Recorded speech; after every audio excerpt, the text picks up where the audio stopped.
Então vamos começar. Bom dia, pessoal, novamente. Nós estamos continuando a nossa disciplina de processo civil e o tema que nos toca hoje são as providências preliminares, beleza? Algumas questões que eu reputo importante. Primeiro, o material. Eu coloquei todos os arquivos lá na materiais de estudo para vocês dentro do estúdio. Tá? Então, todos os slides estão lá desde a primeira aula até a aula de hoje já está lá, ok? Quanto ao compartilhamento dos vídeos, alguns colegas reputaram dificuldade, então estou colocando os vídeos lá no estúdio, como a gente fazia antes mesmo, porque eu estou com dificuldade dentro do Classroom, ok? E por conta da dificuldade dentro do Classroom também, nosso formulário, hoje ele está lá no Classroom, mas ele redireciona vocês para um outro link. Então, vocês vão entrar no formulário, vão responder no formulário normalmente, mas vai ter lá no campo formulário um link, você vai clicar e vai levar você a responder. Não é nada complicado, eu já fiz o teste, porque a gente recebe o link, tem condição de receber o link também, já testei, deu tudo certo, beleza?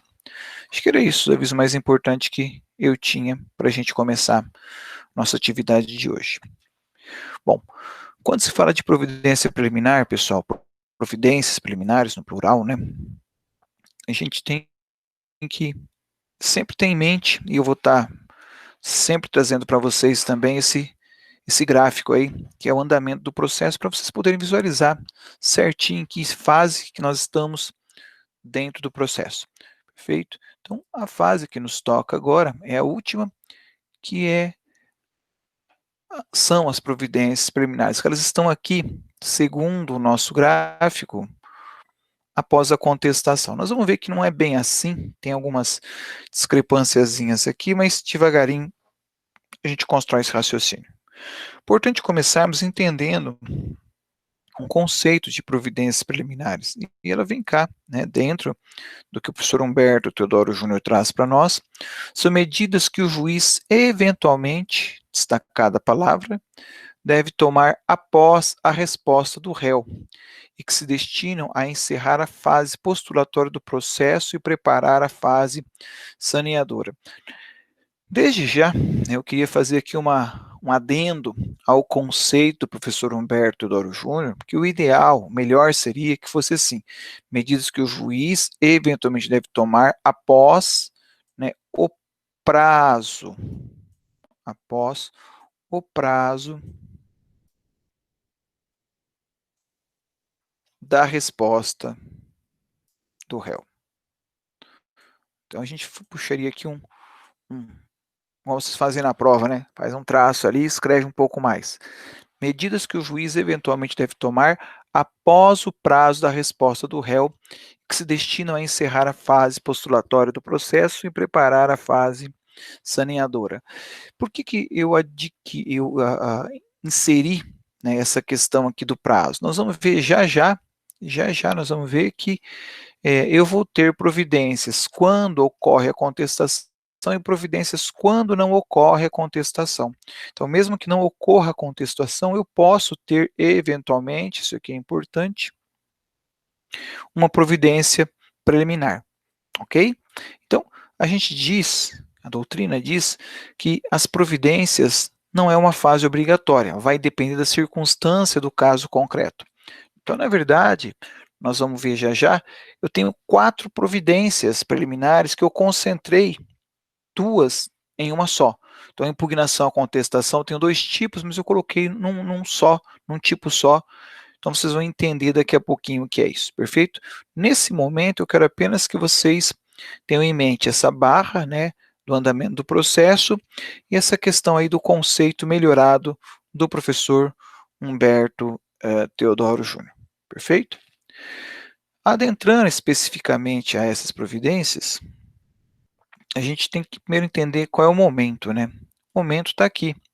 Como eu havia dito a vocês, fim do prazo para a contestação. Então, o artigo 347 ele já vem completar diretamente aquele conceito que eu havia falado agora há pouquinho. Ó.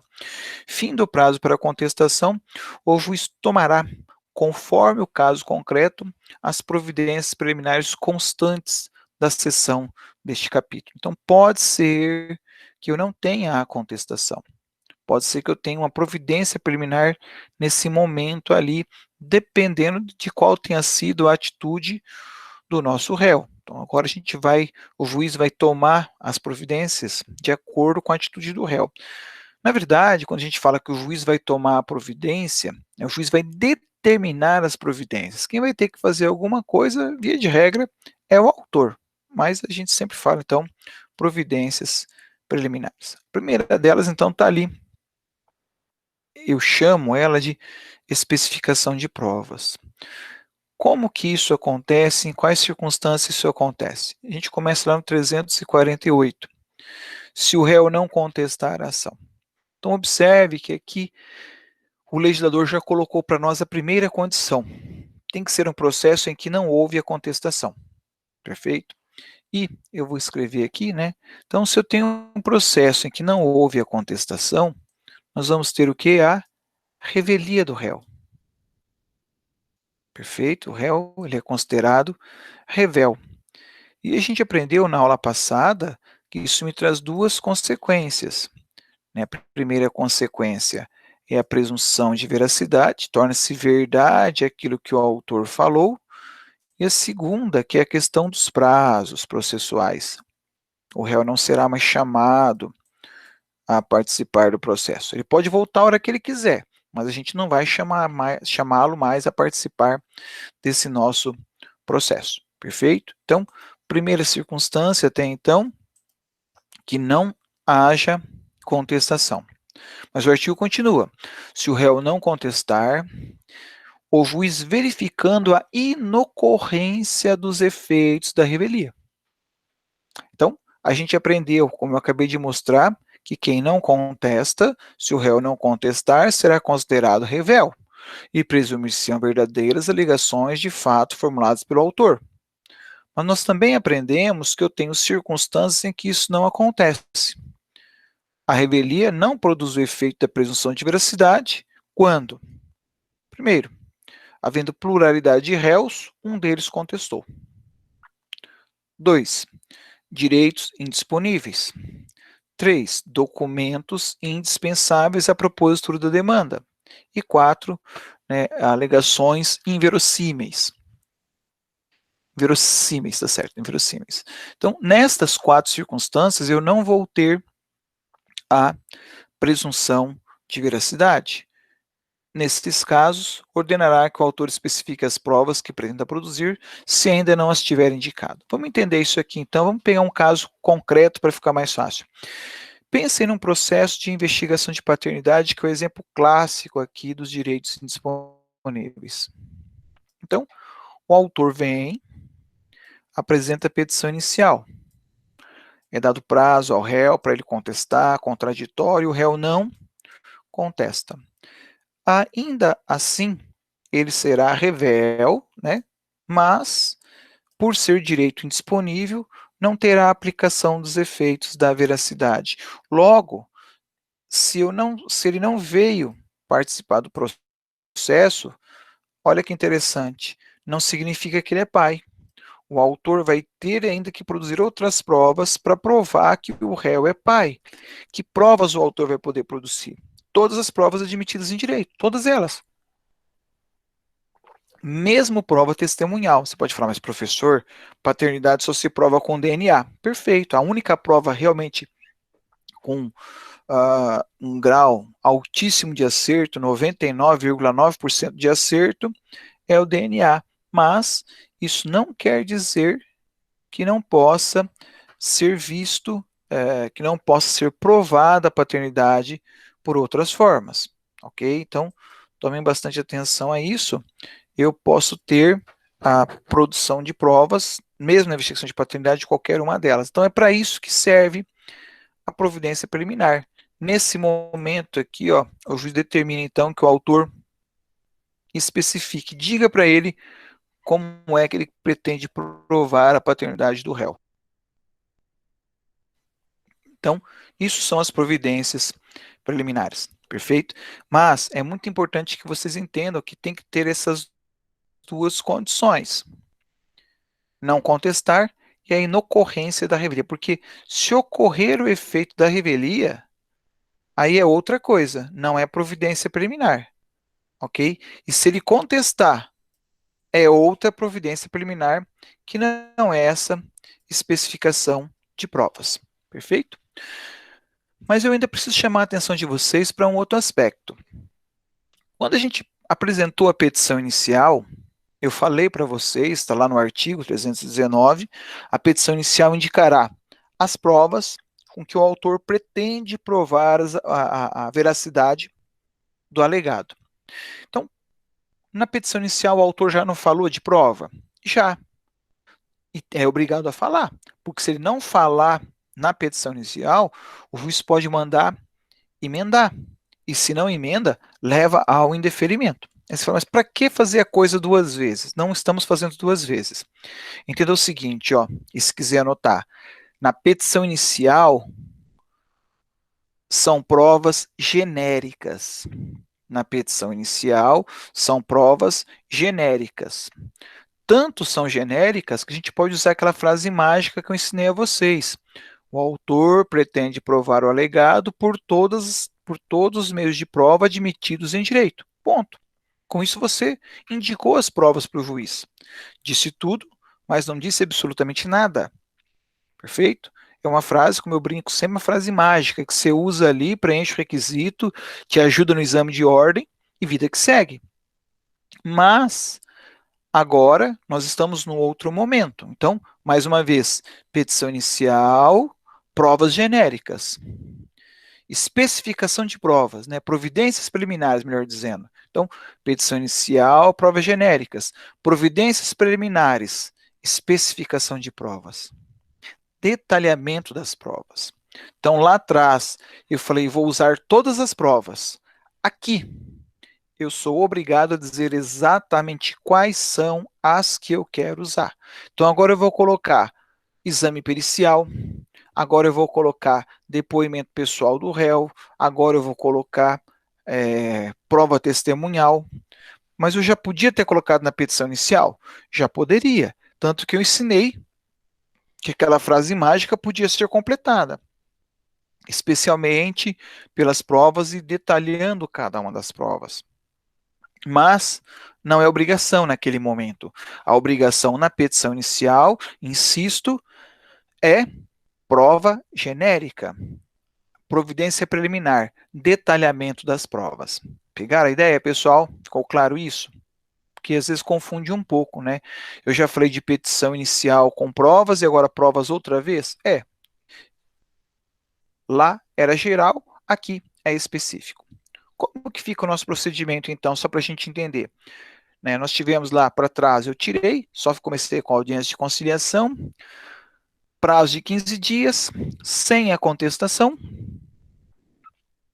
sem os efeitos da revelia, especificação de prova. Então, o juiz vai dar essa ordem ao autor, para que ele, autor, venha e detalhe as provas que ele queira apresentar. Beleza? Certo até aqui? Bom, mas e o réu? O réu pode produzir provas? Como é que fica essa situação? Ora, aqui, o réu, teoricamente, ele não será mais intimado do processo, porque se ele não contestou, ele continua sendo réu, não tem os efeitos da veracidade, mas ele não será mais intimado para o processo. Ele pode produzir provas. Nós já vimos também na revelia que o réu pode voltar ao processo quando ele quiser. 359 detalhou isso. Ao réu revel será lista a produção de provas, contrapostas às alegações do autor, desde que se faça representar nos autos a tempo de praticar os atos processuais indispensáveis à sua produção. Em outras palavras, o réu pode produzir provas também? Pode, mesmo sendo revel? Sim, sem nenhum problema. Ele pode voltar a participar do processo, mas ele assume o processo na fase em que se encontra. Né? O que passou, passou. Ele não vai ter mais como fazer aquilo que já se passou. Vamos dar mais um exemplo. Imaginemos que o autor pediu prova testemunhal, arrolou as testemunhas e o réu depois queira participar. Se já passou o prazo de apresentar o nome das testemunhas, aí ele não vai poder apresentar. mas se ele voltar ao processo antes do momento de apresentar os nomes das testemunhas, ele réu também poderá fazê-lo. Beleza? Certo até aqui, pessoal? Vamos à frente. Bom, então a primeira providência preliminar, qual que era? Era a produção de provas, especificação de provas, melhor dizendo, especificação de provas. Segunda providência preliminar, a impugnação, a contestação. Essa aqui é mais corriqueira, mais comum. Essa daqui vocês certamente já ouviram falar. Quem faz estágio aí certamente já viu isso aqui por mais de uma vez. Eu tenho duas situações que levam à impugnação, à contestação. Então, como eu falei, eu concentrei as duas em uma só, para a gente estudar fica mais fácil. Perfeito? Então, a primeira situação, né, que leva o réu a primeira situação que leva a uma providência preliminar é o fato do réu ter contestado. Aqui já mudou, tá? Na anterior não tinha contestação. Aqui a contestação ela é obrigatória. Tá lá no 350. Se o réu alegar, aonde que ele pode alegar isso? Na contestação. Se o réu alegar na contestação fato impeditivo, modificativo ou extintivo do direito do autor, será ouvido. Este será ouvido no prazo de 15 dias, permitindo-lhe o juiz a produção de provas. Como que é isso, pessoal? Já vou detalhar o que é cada um desses fatos. Nós vamos pensar na seguinte situação. Ó. O autor entra com uma ação de cobrança em face do réu e o réu diz que já efetuou o pagamento e anexa ao processo um recibo de pagamento. Agora, esse recibo é verdadeiro? Eu não sei. Foi assinado pelo autor? Não sei. Então, por isso que é dada a oportunidade ao autor, para que ele se manifeste a respeito da contestação, para que ele possa dizer se aquilo que está na contestação é verdade ou se o réu está apenas tentando se eximir da sua responsabilidade. Então, é nesse sentido que entra a impugnação, a contestação. E ela pode acontecer em 3 situações: fatos impeditivo, modificativo ou extintivo. Como eu prometi, vamos voltar a cada um deles. Vamos ver como é que esse trem funciona. Primeiro, o que é um fato impeditivo? Né?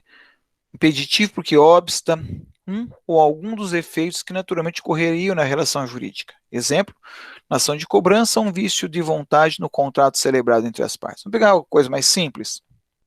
Contrato nulo. Foi entrado com uma ação de cobrança, mas o contrato não foi assinado pelo devedor, não foi assinado pelo réu. Então, a assinatura não é do réu. Então, por óbvio que isso não vai poder continuar. Não foi o réu que assinou o contrato e não é ele quem deve. A assinatura foi forjada, foi falsificada, adulterada, seja lá o que for, que impede, então vai impedir o exercício do direito de ação. Algo ainda mais simples, vamos pegar uma posição mais simples ainda. A gente faz um contrato, um pacto, onde eu tenho que pagar uma dívida para qualquer um de vocês aí até o dia 20 de novembro, usar a mesma data da aula passada, da outra turma. 20 de novembro. Então, dia 20 de novembro é a data de eu pagar a minha dívida. Aí, você entra com a ação hoje, né, dia 24 de agosto, você entra com a ação me cobrando. Falou, pera um pouquinho, eu devo sim, tenho que pagar 50 mil, mas eu tenho que pagar isso na data de 20 de novembro e não agora, no dia 24 de agosto. Então, isso é um fato impeditivo, é um fato que impede o exercício do direito do autor. Eu devo, mas vou pagar na época certa. Pegaram? Então, isso é o que a gente chama de fato impeditivo. Impede o direito do autor. O segundo é o fato modificativo. Também bastante lógico o nome dos fatos. Fato modificativo é aquele que modifica. O maior exemplo disso é um aditivo contratual. Então, vou pegar nessa época de pandemia aí, a gente reduz o valor do aluguel. Então, reduzimos o valor do aluguel. E aí, fizemos o contrato, assinamos. Na semana seguinte, o governo suspende todo o isolamento social. E aí, o locador para de pagar o aluguel agora, né? E aí o credor, o proprietário, quer receber. Mas quando ele propõe a ação, ele pega lá o contrato originário. Falou, ó, deve lá 5 mil. Aí a hora do réu levantar o aditivo e falar, não, o aluguel foi reduzido em 50%, eu não devo 5 mil, eu devo 2.500. Então, excelência, eu tenho dívida sim, a minha dívida é verdadeira, eu não paguei tudo para o autor, só que o autor está me cobrando 5 mil, e eu tenho um documento que assegura o recebimento de apenas R$ 2.500. Então, é nesse sentido que a gente fala do aditivo contratual, que seria então o nosso fato modificativo, porque o autor continua com o direito, mas é um direito diferente daquele que ele está alegando. Perfeito? Por fim, nós temos extintivo, que extingue a obrigação. A extinção clássica de uma obrigação é o pagamento. Mas não é só isso, nós temos a novação, nós temos a dação em pagamento. Aí você teria que ir ao Código Civil, não me lembro o número do artigo, mas que trata da extinção das obrigações. Então você vai lá no Código Civil e vai pegar lá da extinção das obrigações. E o Código Civil vai te dizer quais são essas modalidades e como elas funcionam. O importante é que a gente tem que fazer constar da nossa contestação, e aí caberá ao réu, né, ele vai alegar isso na contestação, e caberá ao autor, nas providências preliminares determinadas pelo juiz, realizar a impugnação à contestação. Beleza? Tranquilo até aqui, pessoal? Eu estou com o meu Código Civil aqui aberto, já vou ver qual é o artigo que fala para vocês da extinção das obrigações. Está lá no artigo 304, começa a parte da extinção das obrigações, e ele fala, cadê aqui? A partir do 304 ele vai ter ali, a hora que você for pesquisar, você vai buscar essa informação. Okay? Não é relevante para o processo civil, é mais importante para o direito civil essa informação. Avante. Como eu havia dito, a impugnação à contestação, eu concentrei as duas hipóteses numa só, para ficar mais fácil por conta do nome. Tudo é impugnação. E qual é a segunda hipótese? Se o réu alegar qualquer das matérias enumeradas no 337, para quem não lembra, o 337 são as preliminares da nossa contestação. Incompetência, assistência judiciária gratuita, que mais? Competência absoluta ou relativa, contrato de arbitragem, qualquer uma dessas alegações, o juiz determinar a oitiva do autor no prazo de 15 dias para que ele possa se manifestar. Vejam, exatamente a mesma situação. Então, aquilo que eu rego é verdade ou não é? Então, caberia, então, a nossa impugnação à contestação. Nada impediria, pessoal, de até ter os dois, tá?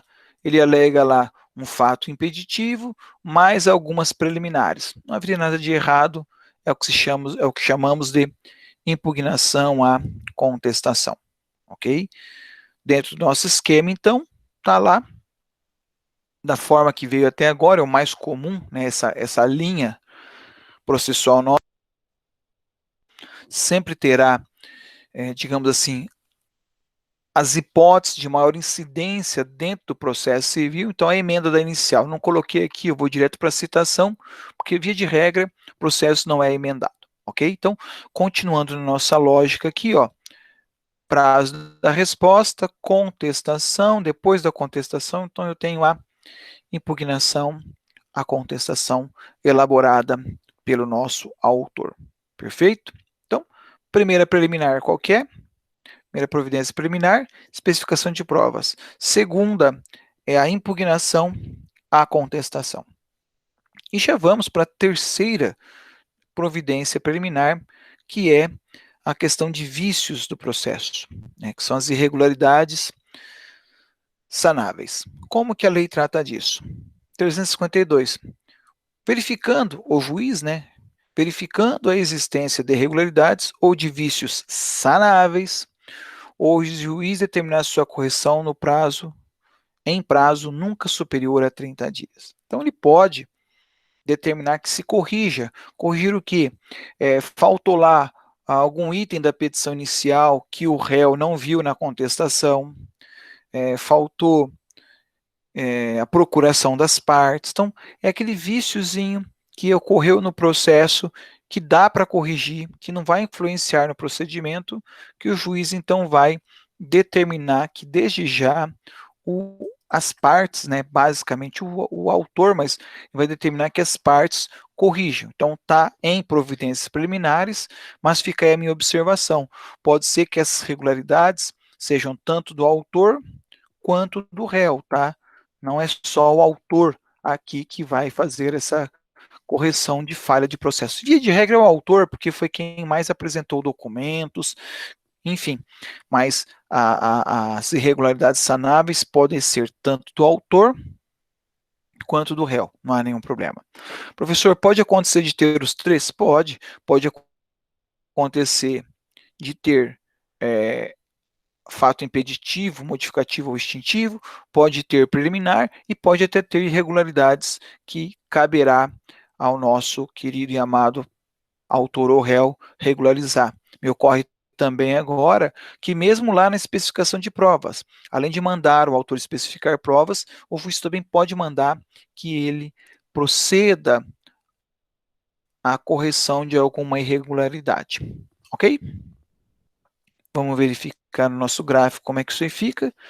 A mesma régua está lá, né? Após a contestação, eu tenho as irregularidades sanáveis. Perfeito? Então, pessoal, as providências preliminares é um tema bastante singelo, não tem grandes dificuldades, né, para a gente poder trabalhar, ok? Isso foi o que eu separei para a gente trabalhar hoje, aproveitando que como foi bastante rápida, né, eu já imaginava que seria bastante rápido, eu também separei para a gente continuar com outro assunto. Então, até aqui, eu pergunto a vocês alguma dúvida, algum questionamento que eu possa esclarecer, senão a gente já vai entrar no próximo tema de hoje. Ok? Posso ir à frente, então?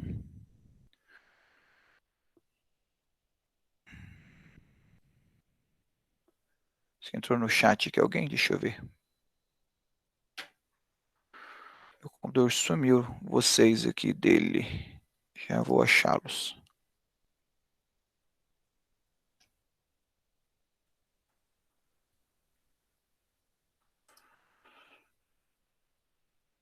Pessoal, se alguém fizer alguma pergunta no chat aí, eu vi o barulhinho, faça por microfone, porque não está abrindo meu chat.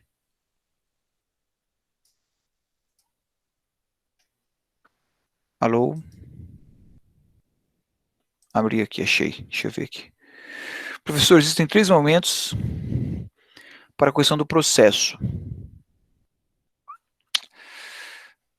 Emily, como vou lhe responder isso? Na verdade, Emily, o processo ele vai ser corrigido do começo ao fim. Desde o primeiro documento até o último, existe a necessidade das correções. O que eu posso te dizer, tentando buscar a sua linha de raciocínio da pergunta, é a seguinte. Por óbvio, o primeiro momento clássico para a correção dessa petição, desse processo, é quando o juiz recebe a petição inicial. Esse seria o primeiro momento. De fato, as providências preliminares, elas também são outro momento em que o juiz vai poder corrigir os vícios sanáveis, como eu acabei de colocar para vocês aí. E ainda teríamos a fase de saneamento. Concordo com você, também seria ali. Mas mesmo lá na sentença, às vezes, o juiz poderia determinar a correção de alguma outra coisa. Então, está correto o que você disse. Existem 3 momentos? Existem, mas não são os únicos. Ok? Eu posso ter correção do processo a todo instante. Não há uma limitação para a correção dos vícios. E pior, né? Se for vício sanável, o juiz manda corrigir. Agora, se for vício insanável, pior ainda, porque aí o juiz vai determinar a extinção do processo. Não sei se consegui responder, Emily, ficou claro isso? Tá? Então, são 3 momentos? São, mas não são os únicos. Porque um processo ele não pode ter vícios. Mesmo se passar a sentença e o juiz não perceber o vício, eu ainda vou poder discutir o vício lá no recurso. Então, eu vou poder recorrer para discutir lá no recurso qual é o meu problema dentro do processo. Ok? Ficou claro isso, Emily? Mais alguma coisa, pessoal? Bom, nosso próximo tema que eu separei para a gente aqui, eu vou compartilhar a tela porque ela saiu daqui. Professor, a impugnação, a contestação é feita pelo autor. Quando o réu apresentar fato modificativo impeditivo, sim, é isso aí, é isso mesmo. Sempre que ele apresentar fato modificativo impeditivo, o autor vai fazer impugnação. Não só nisso, né? Quando o réu também alegar quando o réu também alegar as preliminares, também será a oportunidade que o autor terá para realizar a impugnação à contestação. Ok? Isabela, ficou claro isso? Mais alguma coisa, pessoal? Beleza. Então, eu quero aproveitar esse tempinho que resta da nossa aula de hoje para começar a corrigir com vocês as questões que eu estou postando no formulário, né? Lembrando que depois que terminar a aula aqui, vocês têm um formulário para responder, mas a gente já trabalhou algumas questões passadas, e eu vou retrazê-la aqui para a gente ir corrigindo aos poucos, para não acumular para o final do bimestre. Então, a primeira pergunta do primeiro formulário que a gente fez foi esse aqui. O procedimento é a maneira pela qual o processo se desenvolve, se exterioriza. Dessa forma, a cada espécie de processo corresponde um ou mais procedimentos. Essa alternativa aqui ela é uma alternativa verdadeira. Né? Por que, que ela é verdadeira? Pelo seguinte, nós temos dois tipos de processo. Processo de conhecimento, que é o que a gente está estudando, e o processo de execução, que vocês vão estudar no ano que vem. Só que o processo ele é uma ideia, a gente não consegue ver o processo.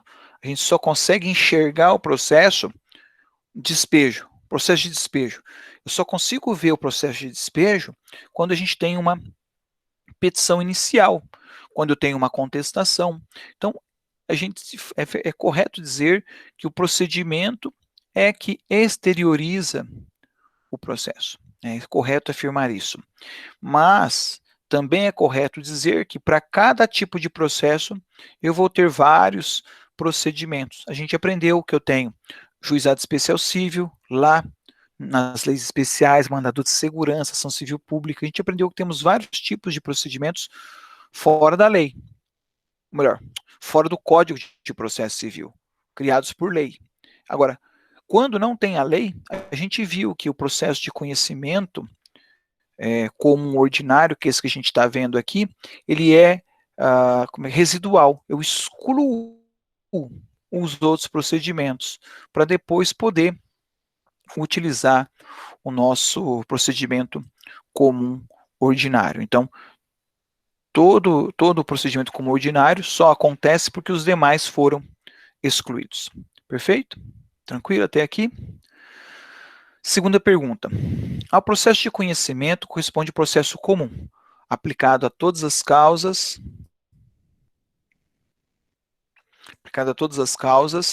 reguladas pelo Código, exceto aquelas em que há previsão expressa em sentido contrário. Na verdade, né, eu acabei, quando expliquei a primeira, eu acabei explicando a segunda também.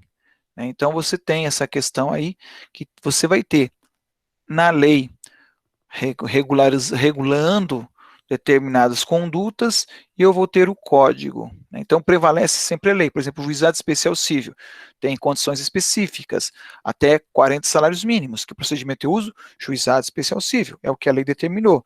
Mandado de segurança. Se eu quero processar uma pessoa de direito público por um ato que ela tenha praticado, onde não cabe habeas corpus, eu vou impetrar o mandado de segurança. Então, eu tenho tudo disciplinado, ok? E nas exceções, excepcionalmente, eu não diria exceção, mas residualmente, eu tenho processo de conhecimento dentro do Código de Processo Civil. Beleza? Avante.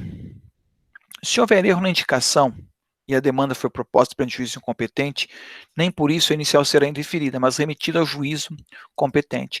Também é verdadeiro, pessoal. Vejam, mesmo sendo incompetente, ele continua sendo o juiz da causa. Então, vamos imaginar que o nosso processo seja da justiça estadual, mas foi distribuída para um juiz federal. Esse juiz federal vai pôr fim ao processo? Não, ele não vai pôr fim ao processo, ele vai mandar para a justiça estadual correta. O processo é da área de família e foi apresentada para a justiça criminal. Vai acabar o processo? Não, não vai acabar. Será mandado para a justiça correta. Teria que ser proposta em Londrina, foi ajuizado em Maringá.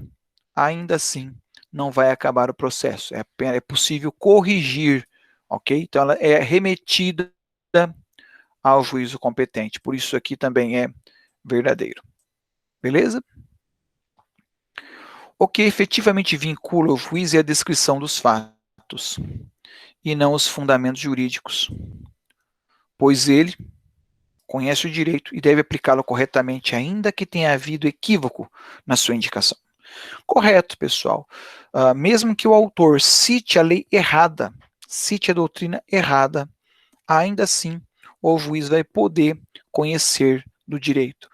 Porque o que é importante no processo é a apresentação dos fatos. Os fatos vinculam o juiz, ele tem que julgar com base naqueles fatos. Agora, ele não é obrigado a seguir pela lei, né, pelo fundamento que o autor indicou. Às vezes, o autor indica uma lei errada, o juiz vai julgar com a lei errada? Não, ele vai julgar com a lei correta. Então, é verdadeiro isso aqui. O que vincula o juiz são os fatos e não os fundamentos jurídicos apresentados. Ok? A apresentação de uma petição inicial irá gerar uma série de efeitos práticos, permitindo não só a identificação da demanda individualmente, como ainda a constituição regular do processo, delimitando seu objeto e os seus sujeitos. É isso mesmo, é a petição inicial que vai dizer para mim quem é o autor, quem é o réu.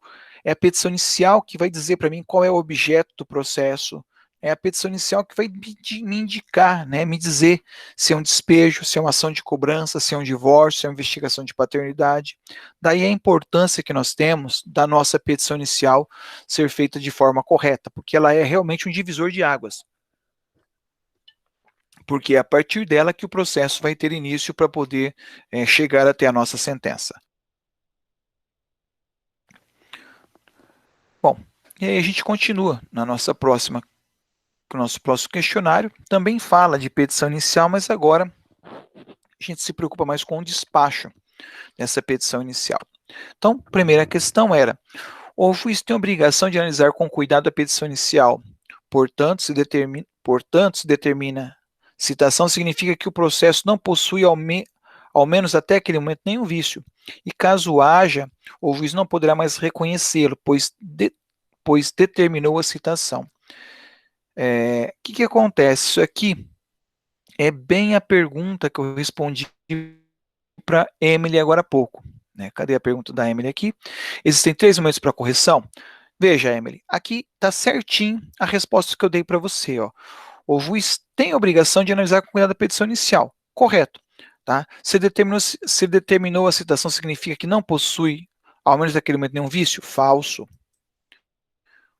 É falso. Quando ele despacha uma petição inicial, não quer dizer que a petição inicial esteja perfeita. Quando o juiz dá uma sentença, não significa que o processo até ali esteja perfeito. Pode ser que o processo inteirinho seja nulo. Ele, juiz, não percebeu. Tá? Então, o fato do juiz analisar um processo não significa que o processo esteja correto. Perfeito? Isso? Claro? Tá? Então, essa alternativa é uma alternativa falsa. Por que falsa? Porque ele pode analisar o processo o tempo inteiro, do seu começo ao seu fim. Próxima. José ajuizou uma ação de indenização por danos morais, materiais e estéticos em face de Pedro. O juiz competente, ao analisar a petição inicial, considerou os pedidos incompatíveis entre si, razão pela qual indeferiu a petição inicial, né, com fundamento na inépcia. Nessa situação hipotética, assinale a opção que indica o recurso que José deve interpor. Por óbvio, a gente não aprofundou o estudo dos recursos, mas aprendemos alguma coisa que daria para responder aqui. Vamos lá? Qual o recurso? Apelação, sendo facultado ao juiz, no prazo de 5 dias, retratar-se do pronunciamento que indeferiu a petição inicial. Verdadeira, pessoal. Essa aqui, ela é perfeita, é o que a gente estudou agora há poucos dias com o chamado juízo de retratação, ok?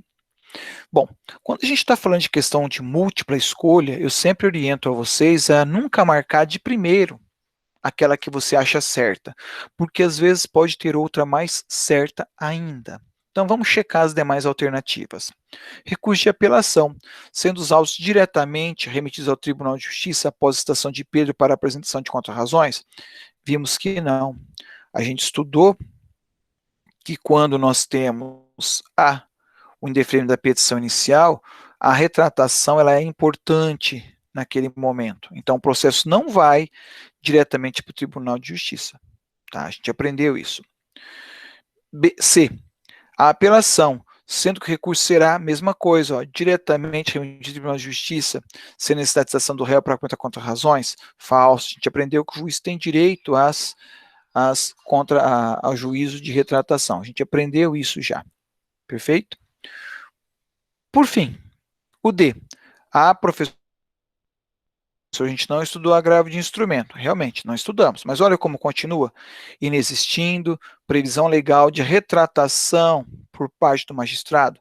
A gente aprendeu que existe a retratação. Então, quando a gente faz questões sobre, quando a gente estuda, né, a gente se prepara para concurso, para um exame de ordem, é importante resolver as questões dessa forma, lendo tudo, porque às vezes tem uma informação que eu não conheço, que era o agravo, mas tem outra que eu conheço com segurança e ela é suficiente para poder resolver a nossa questão, a nossa prova. Ok, pessoal? E aí, tranquilo? Beleza. Então, vamos a outra questão. Deixa eu só apagar essa bagunça da tela aqui para poder enxergar melhor para vocês.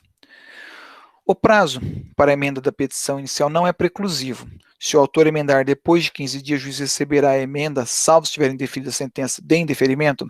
Essa aqui gera uma questão mais difícil. Essa aqui realmente exigia um pouco mais de estudo de sua parte para poder responder. Tá? O que acontece, pessoal?